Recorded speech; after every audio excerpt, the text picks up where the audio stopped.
মোটা মোটা কেতাব পড়ে বিপিএসসি পাস, অমুক পাস, অমুক পাস, কিন্তু আজ আল্লাহ রাব্বুল আলামিন আজ থেকে 1400-1450 বছরের আগে পুরস্কার দিয়ে দিয়েছেন, আর পুরস্কার উত্তর দিয়ে দিয়েছেন। কবরে মরার পর তিনটা সওয়াল হবে, আর সওয়াল এরকম করে করা হবে, আর জবাব দিতে হবে। এখানে যতটি লোক বসে আছে বিয়াদবে মাফ করবেন।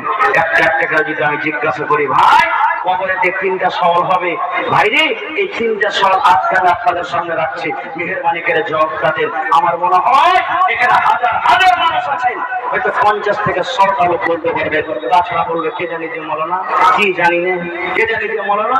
সে সওয়ালের জবাব কি? দুনিয়াতে যদি না পারেন, এখানে যদি শ্বাসটা বন্ধ হয়ে যায় ভাই, তাহলে বলেন আমার আপনার হাসর কবরের মধ্যে কি হবে? কি হবে হাসরটা? কোনদিন ভাবা চিন্তা করছি? কিচ্ছু নাই। আমাদের ভাবার চিন্তা একটা, আরে 5 কাঠা জমি নিয়েছি, রোডের কান্নাতে কেমন করে 1 কাঠা জমি নিতে পারবো? একতলা বাড়ি হয়েছে, ভাইরে 2 তলা কেমন করে করব? এই আপাচি গাড়িতে চড়েছি, আল্লাহ তুমি এত অনেক টাকা দাও যাতে 4 চাক্কা এখানটা কিনতে পারি। এই দুনিয়ার আল্লাহ রাসূল বলেছেন ইবনে আদমের পেট ভরবে না কতদিন? যতদিন পর্যন্ত ওর বুকের উপরে মাটি না চাপবে ততদিন পর্যন্ত ইবনে আদম মানুষের পেট ভরবে না। আর একটা কথা, তাহলে 1 নম্বর পয়েন্ট আমরা বুঝলাম, আমাদেরকে এই দুনিয়া ছেড়ে যেতে, বলেন এই দুনিয়া ছেড়ে যেতে, কথা বলেন এই দুনিয়া ছেড়ে যেতে হবে। আচ্ছা বলেন তো, একটু আপনারা সকলেই হাত দিলে বলেন, আমাদের একদিন দুনিয়া ছাড়তে হবে, মত আসবে, বিশ্বাস আছে না নেই? হাত তোলেন তো দেখি কতটা লোকের বিশ্বাস আছে। মাশাআল্লাহ, জাযাকাল্লাহ। তাহলে মরতে হবে দুনিয়া থেকে। আর একটা কথা বলি, মরতে দুনিয়া থেকে হবে, দুনিয়া থেকে আমরা চলে যাব। মরার টাইমে যখন মানুষেরা মরে তখন কিন্তু হাও মাও করে চিৎকার করে কাঁদতে হবে না কো ভাই, দুনিয়াতে চিৎকার করে কাঁদতে হবে না কো। কি পড়িতে হবে? মতের খবর হলো, মতের খবর শুনলেন, মা মরলো, দাদি মরলো, দাদা মরলো, গ্রামে অমুক তমুক লোক মরলো, কতটা লোক দুয়াটা জানি। হ্যাঁ, ফোন করতে শুরু করে দিলে, বাদল রে কি হয়েছে, আব্দুল্লাহ আব্দুল গাফফার কি হয়েছে, আরে তোর খালু মরেছে, তোর ফুফু মরেছে, তোর দাদা মরেছে, এই মরেছে ওই মরেছে, কিন্তু মরার দোয়াটা আমরা পড়ি না। আল্লাহর নবী বলেছেন, যখন তুমি মওতের কথা শুনবে, মওতের কানে তোমার আওয়াজ আসবে, এই দোয়াটা তুমি পড়ো, ইন্না লিল্লাহি ওয়া ইন্না ইলাইহি রাজিউন। উম্মে সালমা, যিনি পরে আল্লাহ নবীর স্ত্রী হয়েছিলেন, ওর স্বামী আবু সালমা যখন মারা গেল, নবীজি তার কাছে গেলেন, যাওয়ার পর বলছেন, এ উম্মে সালমা, তোমার স্বামী মারা গেছে, তুমি দোয়া পড়ো, কি ইন্না লিল্লাহি ওয়া ইন্না ইলাইহি রাজিউন, আল্লাহুম্মা আজুরনি ফি মুসিবাতি ওয়া আখলিফ লি খায়রাম মিনহা। এই দোয়া তুমি পড়ো উম্মে সালমা, তুমি পড়ো, আল্লাহ যে মুসিবত দিয়েছো, আমার স্বামী হারিয়ে গেছে, আল্লাহ এর থেকে তুমি আমাকে ভালো স্বামী দিও। দোয়াটা তো পড়লেন। এবারে শুনেন উম্মে সালমা কে বলছেন, আল্লাহ আমার স্বামী আবু সালমা এত ভালো মানুষ, এত ভালো ছিল, এর থেকে কি দুনিয়াতে আমি ভালো পুরুষ পাবো? যে রাসূল বলছেন তুমি দোয়া পড়ো, এর থেকে তো ভালো পুরুষ আমি পাবো না। কিন্তু এরা মুসলমান, ঠিক যখন তার ইদ্দত কেটে গেল, ইদ্দতের সময় শেষ হয়ে গেল, আল্লাহর নবী এইবার উম্মে সালমাকে নিজে বিয়ে করার জন্য পয়গাম দিয়ে দিলেন, মেসেজ দিয়ে দিলেন। এইবারে উম্মে সালমা বলছেন, আল্লাহ তোমার কোরআন সত্য, তোমার নবী সত্য, তোমার নবীর মুখের বাণী সত্য। আল্লাহ আমি যখন দোয়াটা পড়ি মনে মনে এটা বলেছিলাম, আবু সালমার থেকে দুনিয়া তার ভালো পুরুষ পাবো না, কিন্তু এখন দয়ার নবী আমাকে বিয়ে করার জন্য পয়গাম দিয়ে দিয়েছেন, ইয়ার মানে নবীর থেকে গোটা পৃথিবীতে কোনো পুরুষ আর ভালো হইতে পারে না। না পারে? নবীর থেকে ভালো পুরুষ কে হইতে পারে? হইতে পারে না। খো ওরে সুবহানাল্লাহ। তাহলে যখন মানুষরা মরবে, হাও হিলা করে কাঁদতে হবে না, চিৎকার করতে হবে না, হাও মাও করে চিৎকার করতে হবে না। কিন্তু ওরে আল্লাহ, মা খালারা যদি খালি শুইনা লাই এখন যে হ্যাঁ কেউ মরেছে, ওর লাখে পুঁটা না থাকে তো সাই সুই করে পুঁটা ফেলবে, আর চুলগালাকে বেড়ে ঝাঁকড়া মাকড়া করবে, বুকে বাড়ি মারবে, আর বয়ান ধরে ধরে কান্দে, মা মরে কোনো এই ওই হ্যান ত্যান করে। এটা নাও শরীয়তে একটা হারাম বলা হয়েছে। এক মিনিট ভাইয়া, হারাম বলা হয়েছে। একটা গল্প বলছি ভাই, হাদিসের কথা নাই, আমি যেখানে হাদিসের কথা বলবো না, বলে দেবো যে একটা গল্প। মা খালারা কেমন ভাবে কান্দে, ওই কান্দাটা আমাকে শুনতে বলছি আপনাকে। একটা বেটি ছেলে বাড়িতে আছে, বহু ওর পুরুষটা হাল বাইতে চলে গেছে, খবর এসছে তার কাছে, রে আব্দুল্লাহর মা, হালেমার মা, কি হয়েছে? তোর অমুক মারা গেছে। এবার যাবে দেখতে। আর একটা কথা বলি, এখানে যখন কথা এলো, এখন কোন গ্রামে যদি মাইয়াত হয়ে যায় ভাই, তো যদি 10 বলরও মানুষ যায়, তো প্রত্যেক বলরতে 1 টাকার পুরুষ থাকবে আর বাকি সবটি মহিলা থাকবে। এটা সত্য না? বলেন ঠিক না? ঠিক। আচ্ছা বলেন তো, ওই মায়ের লোকগুলা কি জানাজার নামাজ পড়তে যাবে? যাওয়ারা যাচ্ছে, কি দরকার মায়ের লোককে নিয়ে যাওয়ার? কেন মহিলাকে নিয়ে যাবেন? আরে মা, খালা, নানি মরলে এটা আলাদা কথা। কোন জায়গার কে মরেছে আব চললো, একটা বলরতে একটাই মদলোক, বাকি গেলা সবটি মায়ের লোক। ওই তো যে কাজ করবে, জানাজা পড়বে, দোয়া করবে, যাই কিছু করবে, লোকটা করবে। আর এই মায়ের লোকগুলা কি করবে? কান্দন ছাড়া আর কিচ্ছু নাই, কিচ্ছু নাই। আর ই আরো কান দেবে যায়। যদি কোনো বেটি ছেলে জানে যে কানতে হয় না, কানলে গুনাহ হবে, তখন কি করবে জানেন? এর দিলটা কত পাথরটি মাদের টি, এর বাপ কিংবা ছাইলা মরেছে তো এই মাগের চোখ দিয়ে 1 ফোঁটা পানি ঝরে না, লাগছে আর কোনো মায়া দেয়া নাই, এরকম করে কথা বলবে। খের যা হোক, খবর এসেছে ওর পুরুষটা হাল বাইতে গেছে। এবার স্বামীর কাছে ইজাজত নিবে, দেখতে যেতে হবে। তো এবার আফলে তাফলে হাঁটছাড় চলিচ্ছে, কানতে কানতে হালের ভুঁই। ওর স্বামীটা দূর থেকে দেখে হাল খাড়া করে দিয়েছে। দেখো যে কি ব্যাপার রে, আমার স্ত্রীটা তো জীবনে কোনোদিন লাহারি লেওয়াই পর্যন্ত মাঠে আসেনি, আর কানতে কানতে চলে আসছে। মানে দূর থেকে তখন বলছে, কি হয়েছে রে? এবার ওকে বলছে, হালে আমার বাপ, আমার ভাইয়ের খেলে তো শাশুড়ির ফুফাই তো দেওরের বেটার ভাতিজা যাও, বেটির পোতার নাতি মারা গেছে। বুঝে ওরে আল্লাহ, এত লম্বা রিস্তে। বলছে, হালে মার বাপ, তাড়াতাড়ি কইরা বাড়িতে যাইও, মুরগি গোলাকে সন্ধ্যে বেলায় খোলাতে ভরিও বাজি হে। এর কান্দার কোন লাইন পাগানে, কানতে কানতে পুরুষটাকে বাজি কহে বসে আছে। এই তো দেখেন মা খালাদের অবস্থা। আল্লাহর নবীর জামানাতে নবীজি রাস্তা দেখতে হেঁটে চলেছে, আর একটা মহিলা আহা কবরে বসে বসে কাঁদছে, হয়তো আর বেটা মেরেছে, কাঁদছে, খুব কাঁদছে। নবীজি চলেছেন রাস্তা দিয়ে। নবীজি তখন বলছেন, আরে আল্লাহর বান্দি, তুমি কবরে বসে বসে কাঁদছো কেন? কাঁদলে কি আর পাইবে? সবর করো, সবর করো, তুমি কাঁদিও না। ও কিন্তু চিনে না যে এটা আখরি নবী, ও দেখেনি কোনোদিন। তখন বলছে, হ্যাঁ হ্যাঁ, তুমি যাও, তুমি আছো, তুমি চলে যাও, তোমার কেহ মরলে তুমি বুঝতে পারতে, তোমার তো কেহ মরেনি। নবীজি আর কিচ্ছু বললেন না, চলে গেলেন। একজন সাহাবী পাঞ্জরে থাকে, তখন বলছে, রে আল্লাহর বান্দি, তুমি কি করলে? বলছে, কি হয়েছে? বলছে, তুমি যে এত বড় কথা যাকে বলে দিলে, এটা চিনো কে? বলছে, কে? বলছে, এটাই হলো আল্লাহর নবী। বলছে, এটা আল্লাহ রাসূল? হ্যাঁ। ওরে সুবহানাল্লাহ, ভুল হয়ে গেছে। দৌড়াতে দৌড়াতে দৌড়াতে আল্লাহ নবীর বাড়িতে চলে গেলেন। বাড়িতে যাওয়ার পর, ওরে সুবহানাল্লাহ, ও মহিলাটা মনে মনে এটা মনে করেছিলেন এটা হলেন আল্লাহর নবী। তার বাড়িতে যেতে গেলে হয়তো আমাকে গেটে পারমিশন নিতে হবে।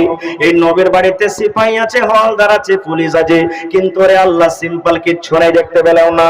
নবীর কাছে আমি চলে গেলাম, যাওয়ার পর বললাম, ইয়া রাসূলুল্লাহ, আল্লাহর নবী গো, আপনাকে আমি চিনতে পারিনি, জানতে পারিনি বলে মেলায় কথা বলে দিয়েছি, দয়া করে আপনি আমাকে মাফ করে দেন। আল্লাহর নবী বললেন, মহিলা রে, যখন তোমার কলিজাতে প্রথম ধাক্কা লাগবে, তোমার বুকে যখন প্রথম ব্যথা আসবে, প্রথম ধাক্কা লাগবে, মুসিবত আসবে, তখন তোমাকে সবর করতে হবে রে, সবর করতে হবে।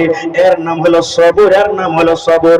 আর কান্দা কান্দা কান্দা কান্দা তুমি পেটকে ফুরিয়ে নেবে, চোখ মুখ লাল করে নেবে, আর কান্দার পর তুমি বলবে, আমি এখন সবর করলাম, আর চিন্তা পাওয়া যাবে না, এটার নাম সবর নয়।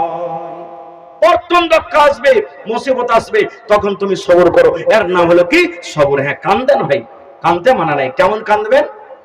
চোখ দিয়ে ঝরঝর করে পানি ঝরছে, দিল ফেফড়ে ফেফড়ে কান্দন আসছে, আওয়াজ হয় না। এটা আল্লাহ তাবারাক ওয়া তাআলার পক্ষ থেকে কান্দন, এটা দয়ার কান্দন, দয়ার কান্দন। আল্লাহ রাসূল চোখ দিয়ে পানি ঝরেছে, এরকম কান্দন কান্দেন, কিন্তু হাওমাও করে জোর দিয়ে চেঁচিয়ে চিল্লিয়ে কান্দতে হবে না। ভাই মুসলমান, খায়ের যা হোক, মেলে কথা আমার লম্বা হয়ে গেল। আমাকে দুটা অপশন দেওয়া হয়েছে, যে মাওলানা প্রথমে কিছু দিতে হবে আর তাদের কাছ থেকে কিছু নিতে হবে। ভাই মুসলমান, আর একটা কথা বলে দিই, আমরা যখন মরে যাব, কবরে আমাদেরকে রাখবে, আমাদের বাড়িতে প্রত্যেকের পকেটে আশা করছি মোবাইল আছে, আছে না নাই? একটু কথা বলেন, আছে না নাই? আছে। আমাদের শরীরে কাপড় আছে, আছে না নাই? বাড়িতে আমাদের স্ত্রী ছেলে মেয়ে আছে, আছে না নাই? বাড়িতে আমার বাড়ি ঘর জমি জায়গা আছে না নেই? জোরে বলে আছে না নেই? আছে। কিন্তু বন্ধুরে, যেদিন আমরা মরে যাব সেই দিন কি আমাদের সাথে এগুলা যাবে? কি যাবে?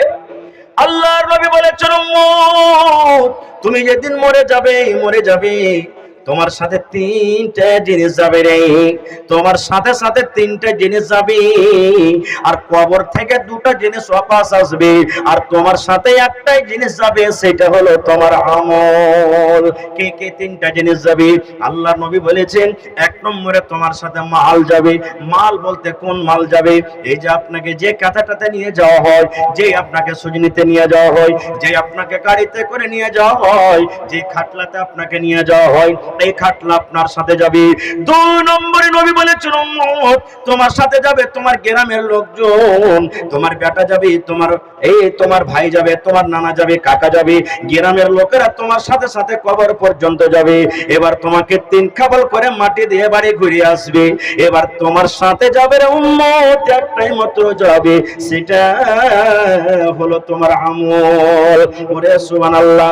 যখন আপনি তাকে মাটি দিবেন, আপনার মনে মনে এইটাই কথা বার হয়, ওরে আল্লাহ কাহা আহবাবনি দফন কে वक्त अब हम वहां का हाल क्या जाने, लिहाज तक आपकी ताजीम कर दे, आगे आपके अमाल जाने। कहा अहबाब ने दफन के वक्त अब हम वहां का हाल क्या जाने, लिहाज तक आपकी ताजीम कर दे, आगे आपके अमाल जाने। তিন খাবল করে মাটি দিবে, আর ছেলেরা বলবে, আব্বা এখন তুমি যাও, আর জানি না এর আগেকার খবর কি হবে তোমার সাথে, এখন তুমি চলে যাও। ভাই বন্ধুগণ, তাহলে মওতের আগে মওতের তৈয়ারি করতে হবে না? হবে না ভাই? জোরে বলেন, মওতের আগে মওতের তৈয়ারি করতে হবে না? হবে না?